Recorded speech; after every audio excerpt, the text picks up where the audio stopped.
Hey, salut à tous, on se retrouve aujourd'hui pour une nouvelle vidéo sur la chaîne Tech & Shoot. Et aujourd'hui, on va parler de ceci, le Creative Zen Hybrid Pro Sci-Fi. Donc vous l'aurez compris, un casque avec un micro de chez Creative. Ils ont sorti cette année donc ce Z Hybrid Pro en 3 versions. On a une version de base à 99 €, une version classique à 130 € et la version que j'ai, la version Sci-Fi à 150 €. Alors qu'est-ce que nous propose Creative dans ces 3 casques? Pourquoi cette différence de prix? On va le voir ensemble tout au long de cette vidéo. Mais avant de te parler de tout ça, eh bien je vais te demander de t'abonner à la chaîne et de cliquer sur la petite cloche en activant toutes les notifications pour ne pas rater les prochaines vidéos. Et puis bien sûr, de mettre ton plus gros pouce bleu juste en dessous. Alors comme je vous l'ai dit, moi j'ai la version Sci-Fi, la version à 150 €. J'essaierai de vous mettre des liens affiliés dans la description pour les 3 modèles. Et donc on va voir ensemble eh bien, ce que nous propose Creative pour 150 € et est-ce que ce casque vaut le coup ou pas, à qui il est destiné et quelles sont ses fonctionnalités. Allez, on va tout de suite se faire un petit unboxing. On voit le packaging, ce qui est livré avec, à quoi ça ressemble, les caractéristiques techniques, l'application s'il y en a une, et puis on se retrouve après pour que je vous donne mon avis dessus. Alors, on se retrouve ensemble pour faire l'unboxing de ce Creative Zen Hybrid Pro SX-Fi.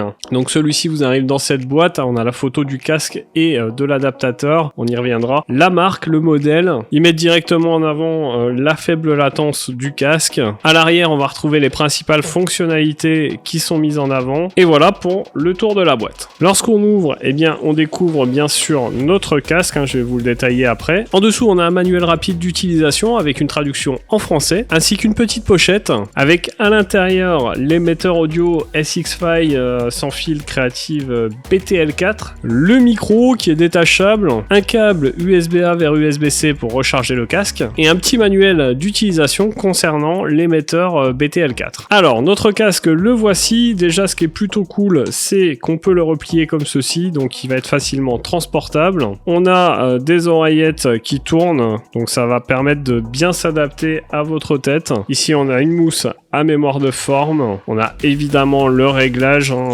des deux côtés bien sûr. Ici pareil, la mousse à mémoire de forme qui paraît vraiment très confortable. On verra ce que ça donne à l'utilisation. Sur le casque, je sais pas si vous le verrez trop à la caméra, mais on a un petit anneau lumineux ici RGB. On a également une petite LED ici qui va servir à vérifier si notre casque est bien connecté et bien allumé ou pas. Le bouton power qui est juste à côté. Là ici on va avoir une molette pour le volume. Là, eh bien, c'est tout simplement là où on va brancher notre micro. Pas de possibilité de se tromper. Évidemment, le micro, vous le voyez, est orientable sans aucun problème. Ici, on a le bouton mute pour muter le micro. De l'autre côté, sur l'oreille droite, eh bien, on va avoir le bouton piste suivante, piste précédente, le port USB-C pour la recharge, le bouton play pause et le bouton réduction de bruit active. Au niveau connectivité, on est sur du Bluetooth 5.3. On est sur un casque qui fait 282 grammes, donc ça va, il n'est pas très très lourd. Il nous annonce une autonomie avec la réduction de bruit active activée jusqu'à 80 heures. Sans la réduction de bruit activée, on ira jusqu'à une centaine d'heures. Au niveau des codecs, il prend le LC3+, le LC3, le AAC et le SBC. On a des haut-parleurs dynamiques de 40 mm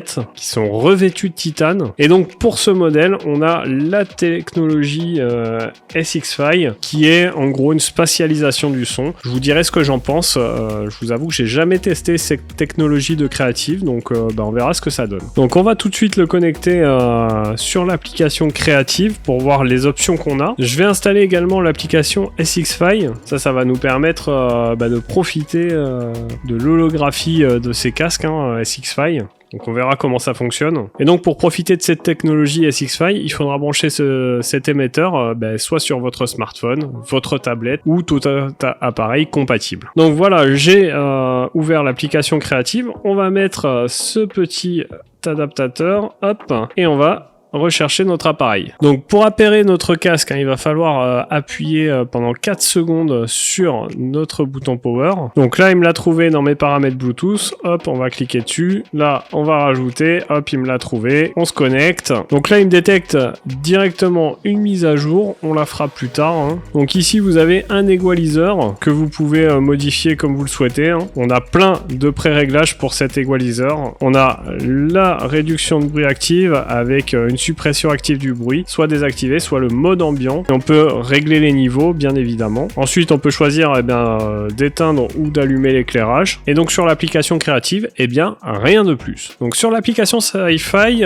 il va falloir se créer un compte. Ensuite, il va vous demander de prendre en photo votre oreille. Et du coup, une fois que c'est configuré, vous pourrez écouter les musiques qui sont téléchargées sur votre smartphone avec l'application SXFy. Donc sachez que ça ne marche pas pour tout ce qui est streaming, ça marche que vraiment pour les fichiers qui sont téléchargés sur votre smartphone. Donc moi, je vais tester tout ça et puis on se retrouve tout de suite pour que je vous dise ce que j'en pense. Alors vous l'avez vu dans cet unboxing, on a un casque plutôt très bien fini, un casque qui a un joli design, assez simple mais efficace. Au niveau du confort, honnêtement quand on pose ce casque, on est vraiment bien, il est hyper confortable. En plus vous l'avez vu, il est orientable, réglable, bref, c'est vraiment un très bon casque au niveau du confort. Ce casque, il est équipé d'une réduction active, je vous l'ai dit dans l'unboxing, mais on a une réduction passive, vraiment quand on le met comme ceci, on est sur un casque vraiment fermé, c'est vraiment efficace. Justement, cette réduction de bruit active, je l'ai testée, elle fonctionne vraiment pas mal. On a deux modes différents, le mode son ambiant ou le mode vraiment réduction de bruit, et que ça soit l'un ou l'autre, ça fonctionne très très bien. Alors si vous achetez la version classique de ce casque, vous n'aurez accès qu'au Bluetooth LE audio et au codec SBC, AAC et LC3, LC3+. En gros, vous aurez un Creative Z hybride un petit peu amélioré avec du RGB et un micro. L'avantage de prendre le modèle Sci-Fi, c'est que vous aurez, vous l'avez vu, un adaptateur Bluetooth différent qui va vous permettre d'avoir la spatialisation du son. Alors cette spatialisation du son, elle est utilisable que sur les contenus que vous avez téléchargés, elle n'est pas utilisable en direct sur des musiques en streaming par exemple. Avant de l'utiliser, il faudra prendre en photo votre tête et vos oreilles et globalement, ça fonctionne plutôt bien. Alors justement, on en vient à la qualité audio de ce casque et j'ai clairement été surpris pour un tout petit casque comme ça d'avoir une qualité aussi impressionnante. Et alors, lorsque vous mettez ce récepteur Bluetooth par exemple sur votre télé, vous allez pouvoir profiter du cinéma avec une spatialisation qui est assez folle, une qualité audio qui est vraiment exemplaire et globalement moi ce casque m'a conquis. L'avantage aussi c'est qu'on a une connectivité multipoint, donc si par exemple vous avez deux casques Z Hybrid Pro à la maison, vous pouvez vous connecter ensemble pour écouter la même chose, donc ça c'est plutôt cool. Et franchement, c'est vraiment un casque que je vous conseillerais. Moi je vous conseillerais pour le peu d'écart de prix de partir directement sur la version Sci-Fi pour profiter de toutes les options possibles. Et vous aurez donc compris que je suis vraiment très content de ce casque. Donc voilà pour cette vidéo sur ce Creative Z Hybrid Pro Sci-Fi. J'espère qu'elle vous aura plu. Si c'est le cas, n'hésitez pas à mettre votre plus gros pouce bleu juste en dessous de la vidéo. Dites-moi en commentaire, vous, qu'est-ce que vous pensez de ce casque? Est-ce que, à votre avis, c'est un bon casque? Si vous l'avez, dites-moi votre ressenti, notamment pour la version Sci-Fi, je suis assez curieux de voir ça. Et puis, bien sûr, n'oubliez pas de vous abonner à la chaîne et de cliquer sur la petite cloche en activant toutes les notifications pour ne pas rater les prochaines vidéos. Si vous ne le savez pas, les vidéos, c'est le lundi, mercredi et samedi. D'ailleurs, nous, on se retrouve dans un prochain test. En attendant, prenez soin de vous. À plus et bon shoot!